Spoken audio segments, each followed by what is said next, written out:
Lo anunciamos temprano, un tema que nos interesa a todos y que está relacionado, vinculado a una de las organizaciones más importantes de nuestro país, ¿verdad? Estábamos hablando de la Central Obrera, el PIT-CNT.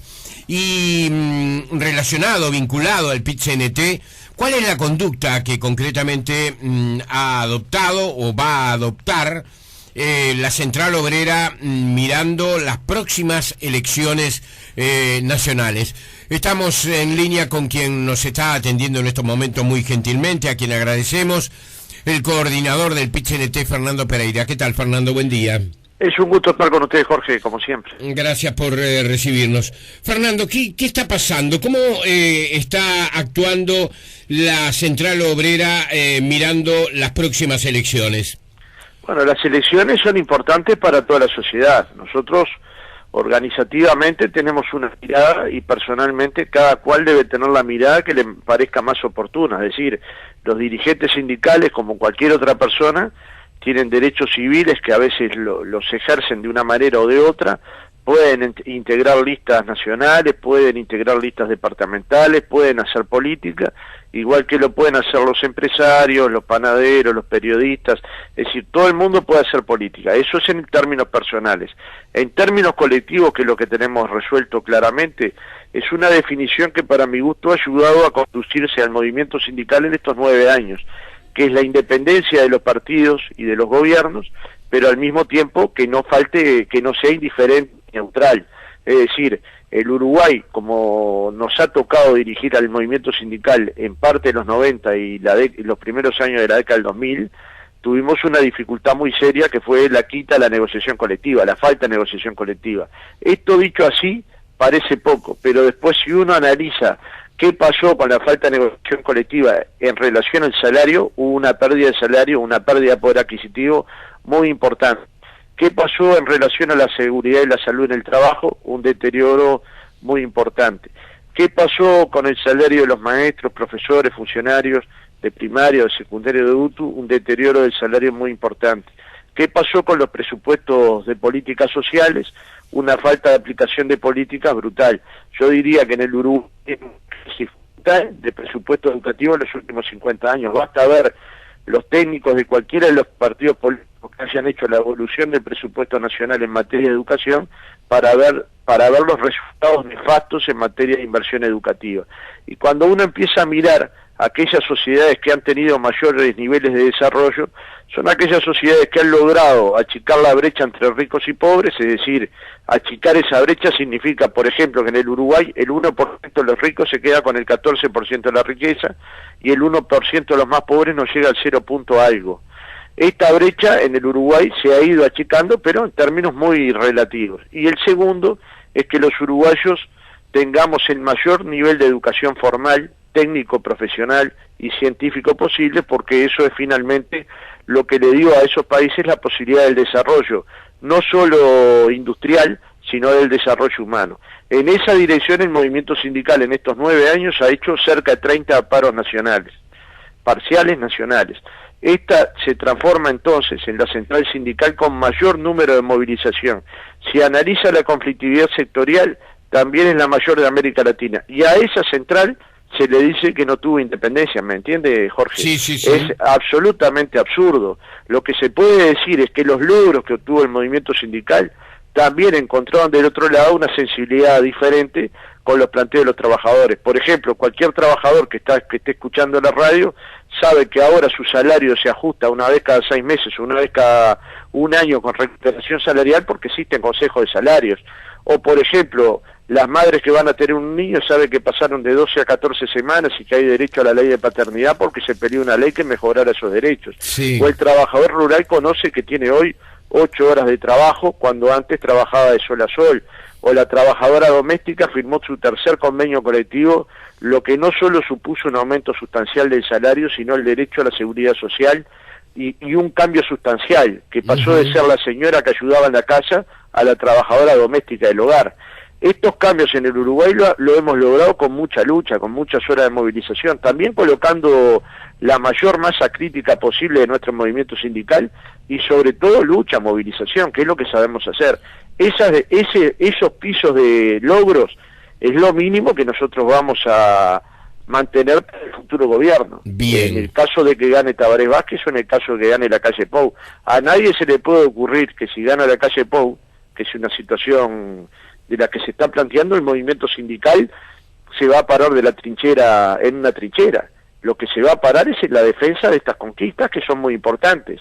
Es decir, nosotros, la mayor parte del imaginario colectivo, no sé qué pensará. Yo quiero decir, si la calle Pou ganara, nosotros vamos a conversar con él como si ganara Bordaberry, y por supuesto que si gana Vázquez.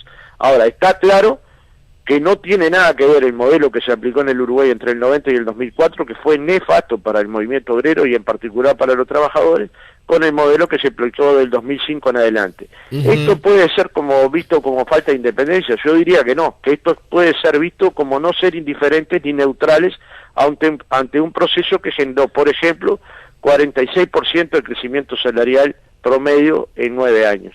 Tal vez una cifra de estas en menos de una década no se haya visto nunca jamás. Bien. Fernando, es importante lo que tú dices recién, porque nosotros comentábamos más temprano, y tú lo debes haber además escuchado y leído en estos días, ¿verdad?, que había expresiones que señalaban que el próximo 18 de septiembre iba a haber un llamado a un paro general nacional, en donde se iban a expresar aspiraciones que tienen que ver con la central sindical, pero además pronunciamientos más contundentes que los que tú realizas.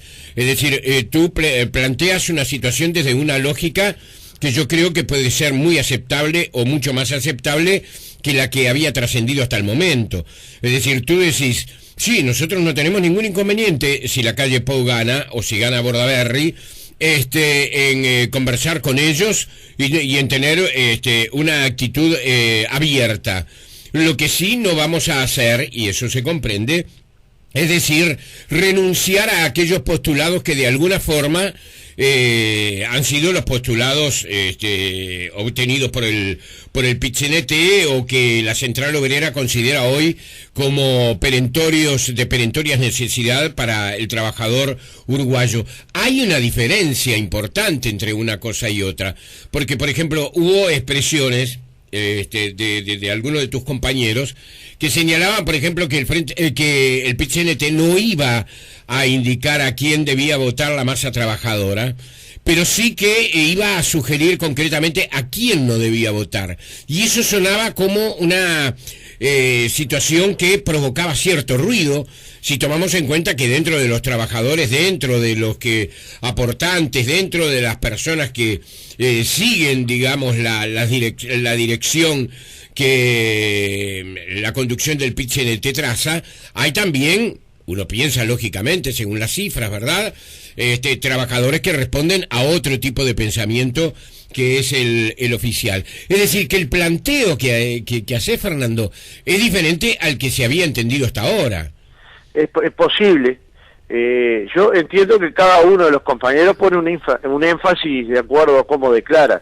Yo creo que la transparencia del movimiento sindical tiene que estar siempre arriba de la mesa. Nosotros podemos personalmente hacer lo que nos parezca mejor. Colectivamente tenemos que ceñirnos a lo que nos ha indicado el Congreso, para mi gusto, sabiamente. Lo que el Congreso nos indica es que el movimiento sindical debe defender su programa en todos los partidos políticos. Esto es decir, para nosotros hay que invitar a los 3 candidatos con chance de ser presidentes a exponer sus ideas dentro de la central sindical con 300 dirigentes de todo el país.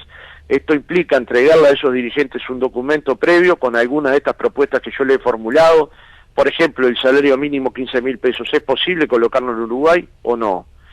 Por ejemplo, ¿es posible reducir la jornada laboral en aquellas ramas de actividad donde la ciencia y la tecnología han tenido un avance sustancial y la productividad ha mejorado sustancialmente?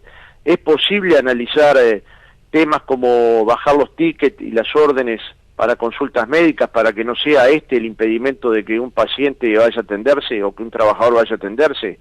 ¿Se pueden disminuir los tiempos de espera en las mutualistas para las especialidades para que no desestimule la atención en esas áreas de salud? ¿Se puede aumentar el presupuesto educativo pensando de esta manera cuál es el presupuesto que se necesita para una sociedad que quiere desarrollarse y ir en esa dirección? Entonces, muchas de estas propuestas se van a transformar en unas 40 propuestas que los dirigentes políticos de los 3 partidos van a comentar de acuerdo a sus criterios. Claro. Y nosotros tendremos nuestras opciones individuales. Lo que no podemos hacer es trasladar nuestra opción individual al colectivo, porque dentro de nuestra central convivimos, por suerte, religiosos como yo y ateos, como otros compañeros, frente amplistas, blancos y colorados, independientes, convivimos distintas filosofías de vida, y lo hacemos porque siempre hemos tenido la tolerancia de ser el diferente. Eso no quiere decir que la mayoría no mande, no gobierne, quiere decir que la tolerancia es poder escuchar al diferente y respetarlo. Yo no le puedo decir a un trabajador que tiene que votar, sí le puedo decir a un trabajador, y si no lo hiciera sería un falso para llamarlo nacional, todo lo que logré en estos 9 años. Claro. Si yo no lo mostrara, yo le mentiría a los uruguayos. Si los uruguayos, independientemente de mostrarle esto, deciden que hay otras opciones políticas que son mejores, la deciden libre albedrío, el trabajador irá y decidirá. Yo creo que sí hay temas donde el movimiento sindical está obligado a tratar de que ningún trabajador, por ejemplo en la baja de la imputabilidad, que nosotros creemos, igual que Monseñor Sturla, que sería un retroceso en la construcción social del Uruguay. Para mí, sí, el movimiento sindical debe indicar, aunque esto no va a mandatar, va a indicar su posición dura con respecto a que ni un trabajador debería bajar la edad de imputabilidad. Lo que no puede hacer el PCNT, ni lo va a hacer, es poner una pancarta que diga el PCNT vote a tal partido. No lo va a hacer.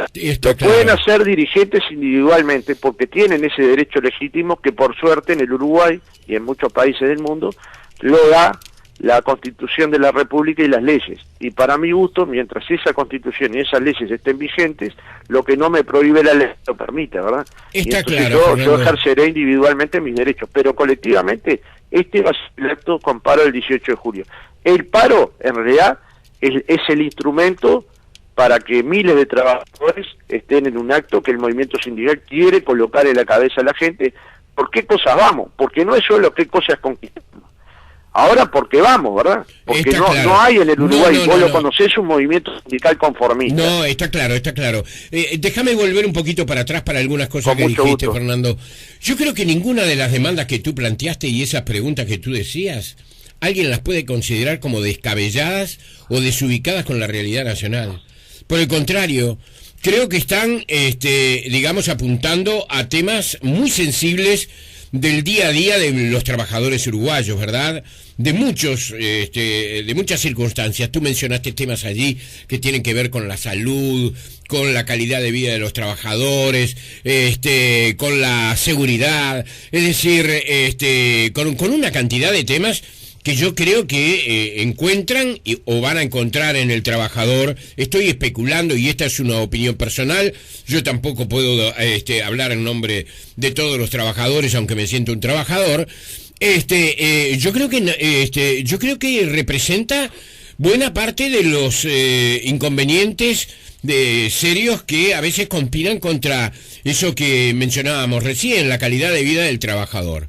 Ahora, además, hay un elemento también muy bueno que mencionaba Fernando, que decía, nosotros vamos a plantearle a todos los candidatos esto, que suena como una aspiración, ¿verdad? Exacto. Suena como una aspiración.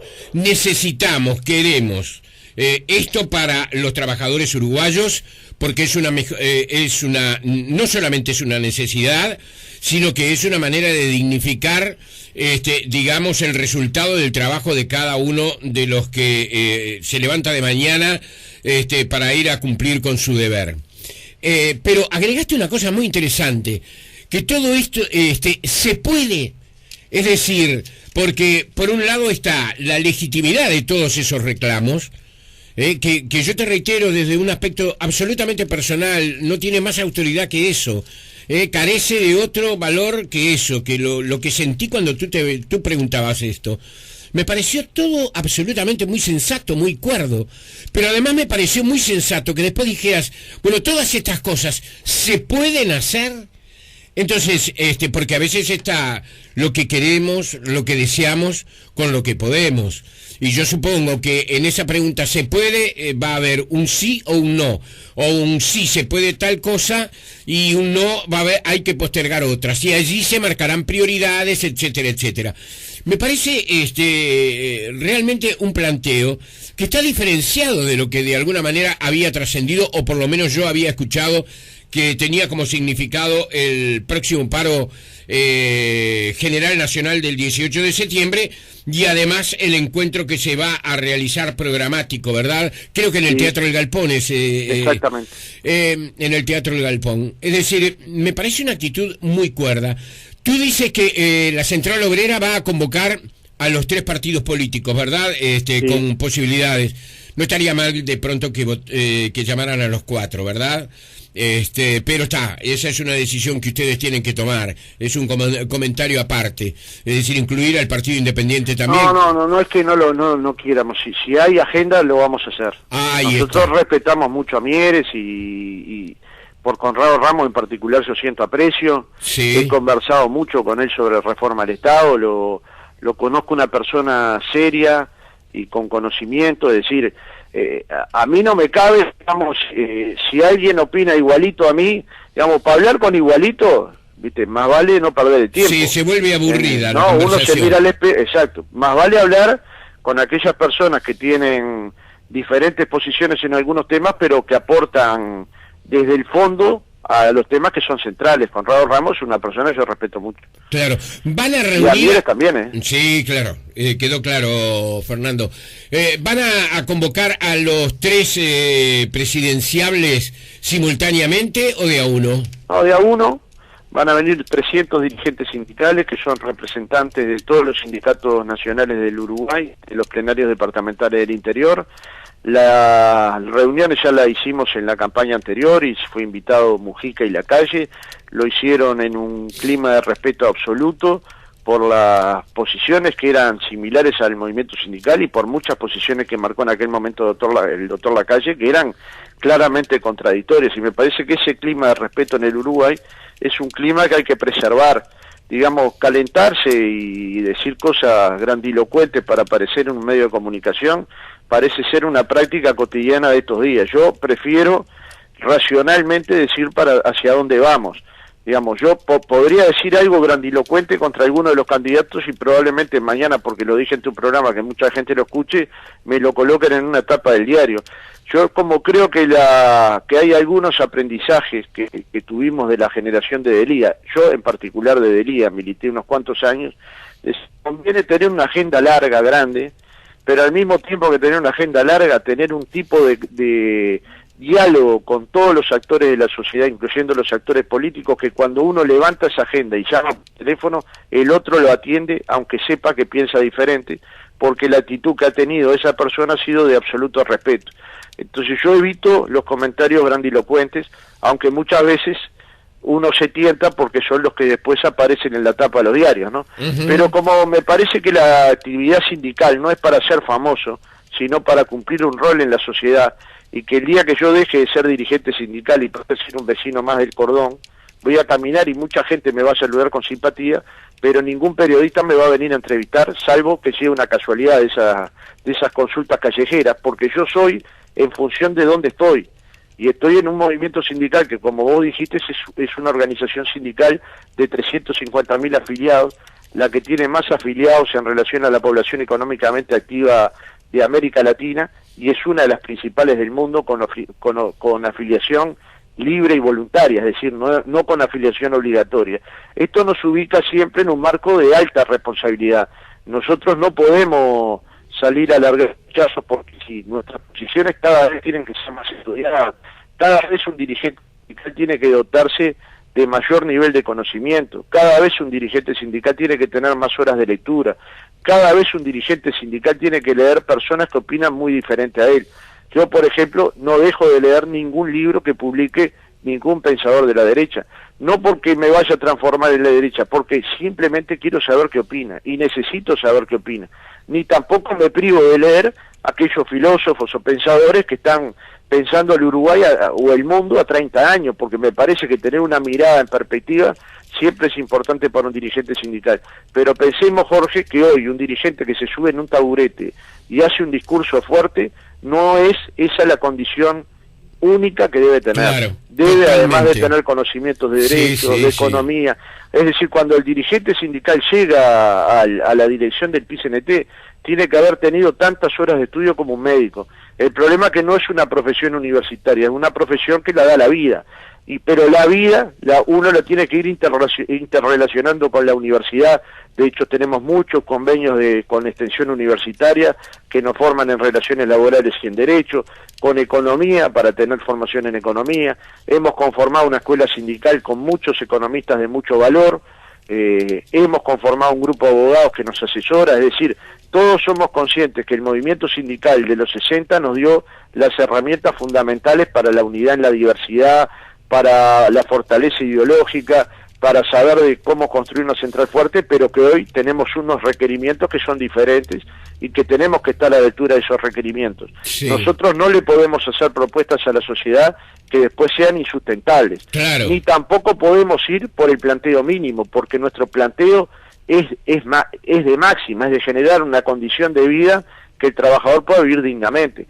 Por ejemplo, todavía persisten, a pesar de ese crecimiento salarial que yo le mencioné de 46% de salario, 800.000 trabajadores por debajo de 15.000 pesos. Pero por suerte, Jorge, ya no podemos hablar de los 10.000 pesistas, ¿me explico? Sí. O apenas podemos hablar. Esto es lucha y trabajo del movimiento sindical, que priorizó en los consejos de salarios los salarios de menores ingresos. Eso es una actitud solidaria, porque está claro que los sindicatos donde hay mayor fortaleza son aquellos en donde hay trabajadores con mayores ingresos. Pero hay una segunda premisa: nosotros necesitamos un mundo de trabajo fortalecido y empresa fortalecida, porque hay un planteo fundacional, central, que no construyen sindicatos fuertes en empresas débiles. Los sindicatos fuertes siempre tienen atrás una empresa fuerte. Bien. Y esta premisa implica trabajador, el dirigente sindical, el compañero delegado, tiene que conocer la empresa tanto como el dueño. Y la tiene que conocer no porque vaya a ser el dueño, sino que para discutir cualquier tema tiene que estar presente el conocimiento. Y le doy el último ejemplo. Sí. Cuando se votó, yo lo discutí con usted, cuando se votó la ley de responsabilidad penal empresarial, ¿se acuerda que dijeron que iban a haber cientos de empresarios haciendo cola de los juzgados por denuncias de delito de peligro? Han pasado varios meses de la aplicación de esa ley. Yo he asistido a un número importante de seminarios que me han invitado, entre otros el archivo CADE, para dar la posición del movimiento sindical. Escuché también la posición de Pérez del Castillo, que fue ministro de Trabajo y que es una persona estudiosa de los temas laborales. Escuché posiciones de la Cátedra de Derecho. Ahora, todos saben lo que han hecho las cámaras empresariales: aconsejarle a sus afiliados qué deben hacer para no entrar en contradicción con esta ley. Este fue un gran avance cultural, pero empresarios haciendo cola en los juzgados no hay en ninguno. ¿Me explico?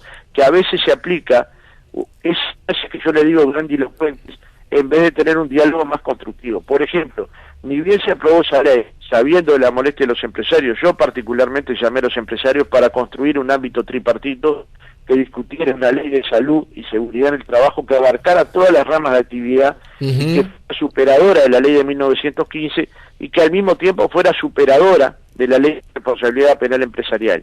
Y hasta ahora no he tenido respuesta. Bien. Por ejemplo, nosotros los hemos invitado a conversar sobre la situación en Argentina.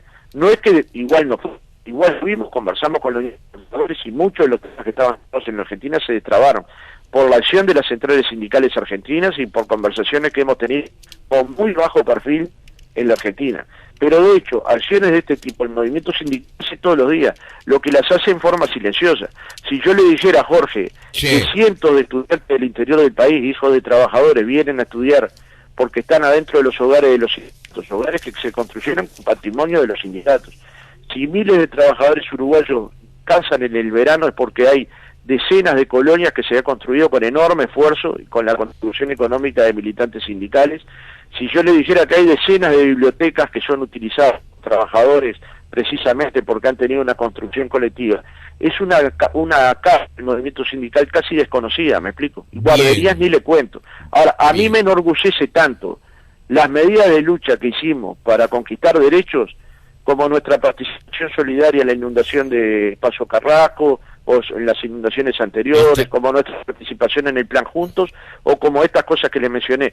Son dos caras bien diferentes, pero son dos caras que a mí me provocan mucho placer y orgullo. Fernando, cerramos porque estamos pasaditos, pero entonces, quedamos a propósito de todo esto, que los dos pasos siguientes, mirando las elecciones nacionales del mes de octubre, que va a dar la Central Obrera, es esas propuestas que se van a realizar a los candidatos, ¿verdad? Exacto. Y luego el acto que va a coincidir con un paro general nacional el próximo 18 de septiembre, ¿verdad? Exactamente. En donde no se va a señalar o no se va a tratar de orientar, digamos, a la clase trabajadora a un voto determinado, sino que básicamente se va a expresar allí lo que la central de obrera piensa que espera y va a reclamar a quien ejerza el próximo gobierno. Exactamente. Estamos por ahí, ¿verdad? Sí, y Está todos los logros que hemos obtenido en estos 9 años, si Bien. no seríamos honestos con nuestras propias convicciones. Bien, bien. Fernando Pereira, coordinador del PIT-CNT, fue una buena conversación, realmente. Que tengas una buena jornada. Le agradezco mucho, Jorge, un placer como siempre. Hasta pronto, chau, chau.